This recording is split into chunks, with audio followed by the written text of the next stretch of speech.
नमस्कार दोस्तों, मैं प्रशांत सिंह आप सभी का हार्दिक स्वागत और अभिनंदन करता हूं। तो अध्ययन अध्यापन के क्रम में हम देख रहे थे कि किस प्रकार खलीफा स्थापित हुए और आरंभिक 4 खलीफाओं में खलीफा उमर की हत्या हो गई और मुआविया वंश के खलीफा अब स्थापित हो चुके हैं।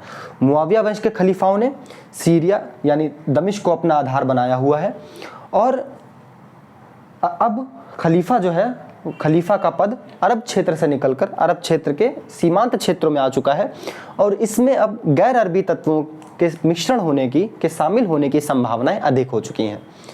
हम देखते हैं जब कोई भी धर्म, कोई भी पंथ या कोई भी संप्रदाय अपनी मूल संस्कृति में रहता है तो वो उसी स्वरूप में रहता है जिस स्वरूप में वो स्थापित हुआ था। लेकिन वो जिस प्रकार जैसे जैसे आगे निकलता जाता है, वहाँ से बाहर निकलता है और तत्वों का उसमें प्रवेश होता है, उसके स्वरूप में परिवर्तन होता जाता है। जैसे उदाहरण के तौर पर मैं बात करूं तो जैसे बाबर जब बाबर भारत आया तो 1526 ईस्वी में पानीपत की प्रथम लड़ाई में उसने जीत हासिल की और भारत में उसने सत्ता स्थापित की। किंतु बाबर की कब्र जो है, जब बाबर की मृत्यु हुई 1530 ईस्वी में, तो बाबर की कब्र जो है वो हिंदुस्तान के बाहर ही बनाई गई। किंतु इसके बाद धीरे धीरे आगे के मुगल राजाओं का, मुगल सम्राटों का, मुगल सुल्तानों का भारतीयकरण होता गया और हुमायूं अकबर से लेकर के औरंगजेब तक भारतीयकरण होता रहा। यहाँ तक कि बहादुर शाह जफर जो है, जो आखिरी शासक कहा जाता है, जो 1857 की लड़ाई में जिसने प्रथम स्वतंत्रता संग्राम का नेतृत्व किया था, उसको जब यंगून जेल भेज दिया गया, रंगून म्यांमार में भेज दिया गया, तो वो अपनी बदकिस्मती में वो लिखता है कि 2 गज जमीन न मिली कुएं यार में, मतलब कि उसको दिल्ली में दफनाने का, उसको दफन होने का अवसर तक नहीं प्राप्त हुआ। तो आप ये फर्क देखिए कि जब बाबर भारत आया था तो उसको बाहर से इतना लगाव था कि उसने अपनी कब्र हिंदुस्तान के बाहर बनवाई। लेकिन जब बहादुर शाह जफर था, जब वो हिंदुस्तान में अपनी उसको कब्र नहीं प्राप्त हुई, वो नहीं दफनाया जा सका, तो उससे पहले ही उसको दुख हो रहा था कि मैं हिंदुस्तान में क्यों नहीं दफनाया जा रहा हूँ। तो ये फर्क होता है कि किस प्रकार से धर्म जो है वो संस्कृतियों को अपनाता है। यही कारण है कि जो हिंदुस्तान का जो मुस्लिम धर्म है, इस्लाम धर्म है, भारत का और दक्षिण एशिया का जो इस्लाम है, वो अन्य क्षेत्रों के अरब इस्लामों से पृथक है, क्योंकि उस पर सूफीवाद का भी तो प्रभाव है। तो इसी क्रम में हम प्रसार को देख रहे हैं। अब देखिए आप, इस्लाम धर्म यहाँ से निकल करके अलग अलग क्षेत्रों में जा रहा है, तो यहीं से प्रसार को हम देखते हैं। और यही हम देखते हैं कि उमैया वंश के समानांतर बगदाद में अब्बासी वंश के खलीफाओं की स्थापना हो जाती है।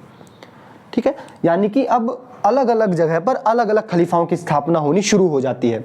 इसका औचित्य क्या है, आज हम अंतरराष्ट्रीय संबंधों में देखते हैं कि अलग अलग अरब के जो देश हैं वो अपने आप को खलीफा का पुरोधा कहते हैं, अपने आप को इस्लाम का पुरोधा कहते हैं। क्यों? क्योंकि उन अलग अलग देशों में खलीफा के कोई ना कोई केंद्र किसी ना किसी समय में जरूर रहे थे, तो वो सभी सोचते हैं कि इस्लाम के असल पुरोधा हम ही हैं। तो इस प्रकार से इसका लिंक यहाँ से बैठाया जा सकता है, इसका संदर्भ यहाँ से लिया जा सकता है कि अलग अलग क्षेत्रों में खलीफाओं के पद स्थापित होने लगे थे। तो जब बगदाद में अब्बासी खलीफा स्थापित हुए तो आपने एक नाम सुना होगा, एक आक्रांता हुआ था, मंगोल आक्रांता, हाँ चंगेज खान की बात कर रहा हूं मैं। तो चंगेज खान का जो पौत्र था हलाकू खान, वो चंगेज खान से ज्यादा मतलब धृष्ट था और उसकी इतनी धृष्टता थी कि उसने बगदाद पर आक्रमण किया और खलीफा की हत्या कर दी। खलीफा की हत्या करने के बाद वहां के पुस्तकालय को, जो बहुत ही ज्ञान को, विश्व के पूरे ज्ञान को लगभग समेटे हुआ था, उसको जलाकर राख कर दिया।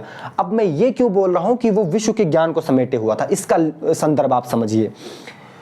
जब खलीफा का पद जो है वो बगदाद में स्थापित हुआ तो ये ईरान के पास में आ गया और ईरानी संस्कृति प्राचीन काल से ही बहुत ज़्यादा समृद्ध रही थी।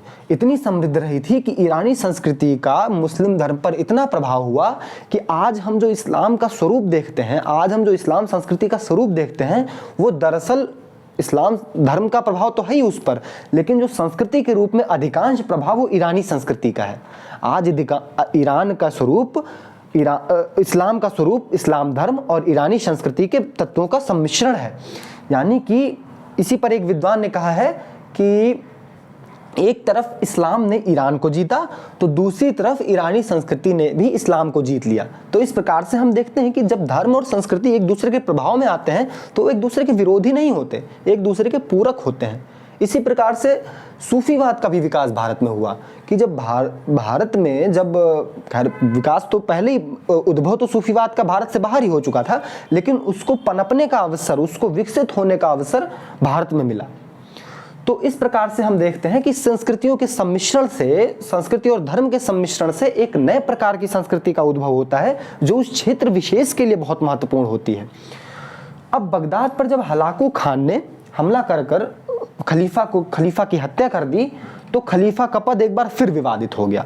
विवादित कैसे हो गया? अब दमिश्क में अलग और मिस्र में अलग, काहिरा में अलग और स्पेन कार्डोवा में अलग अलग यहाँ पर खलीफा के वंश स्थापित हो गए और इन्होंने अपने आप को घोषित कर दिया कि हम ही असली खलीफा हैं।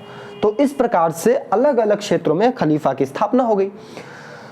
तो कहने का तात्पर्य बस इतना है कि कोई संस्कृति जब अपने क्षेत्र से बाहर निकलती है तो अलग अलग क्षेत्रों में उसका स्वरूप अलग अलग हो जाता है। और हम देखते हैं ना, आज हम देखते हैं किसी भी संदर्भ में देखते हैं कि ये धार्मिक मतभेद है, धार्मिक लड़ाई है। नहीं, आम इंसान उसको नहीं समझ पाता है, लेकिन वस्तुतः संघर्ष के पीछे, टसल के पीछे कारण धार्मिक नहीं होते, कारण राजनीतिक होते हैं या फिर कारण आर्थिक होते हैं। औरंगजेब ने अगर कट्टर धार्मिक नीति अपनाई तो उसका मकसद इतना था कि उसने जिस वैधता से अपने पिता के रहते हुए गद्दी हासिल की थी और वो गैर कानूनी माना जाता था, उसको वो स्थापित कर सके और उलेमाओं का वो हित साध सके, उलेमाओं की सहमति प्राप्त कर सके।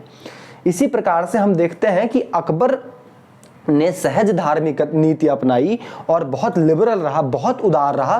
तो इसका एक कारण कहीं ना कहीं यह है कि वो भारत की सबसे बड़ी मिलिट्री मार्केट यानी कि राजपूताना का सहयोग लेना चाहता था और अकबर की राजपूत नीति को समझे बिना हम अकबर की धार्मिक नीति की उदारता के विशेष महत्व को नहीं समझ सकते हैं। तो ये जो कुछ कारण हैं कि हमें धर्म को केवल धर्म के सांचे में नहीं देखना चाहिए, हमें देखना चाहिए कि उस समय की राजनीतिक, आर्थिक, सामाजिक परिस्थितियां क्या हो रही हैं जिस कारण से धर्म का स्वरूप अलग अलग क्षेत्रों में अलग अलग परिवर्तित होता जा रहा है। तो इस प्रकार से मैंने एक झलक दी कि खलीफाओं के विभिन्न केंद्र कैसे स्थापित हुए। अब हम अगले सत्र में जब मिलेंगे तो हम प्रयास करेंगे कि हम अरब क्षेत्र से बाहर निकलकर इस्लाम का प्रसार देखें और उसी में हम जजिया कर जैसी अवधारणा को समझेंगे और आगे महमूद गजनवी यानी तुर्क में हम इस्लाम धर्म के प्रसार को देखेंगे और महमूद गजनवी भारत में आएगा। फिर आगे की प्रस्तुति है, आगे की जो चीज़ें हैं वो आगे समझेंगे। तो आज के लिए बस इतना ही। कोई सुझाव हो या आपके सुझावों पर मैं काम कर रहा हूँ ऐसे, तो कोई सुझाव हो या फिर कोई कमी हो तो अवश्य मुझे अवगत कराएं, मैं यथासंभव सुधार करने का प्रयत्न करूँगा। तो मुझे अंत तक सुनने के लिए बहुत बहुत धन्यवाद और हम ऐसे ही साथ बने रहेंगे तो हो सकता है हम बेहतर से बेहतर और कुछ नया करते रहेंगे। धन्यवाद।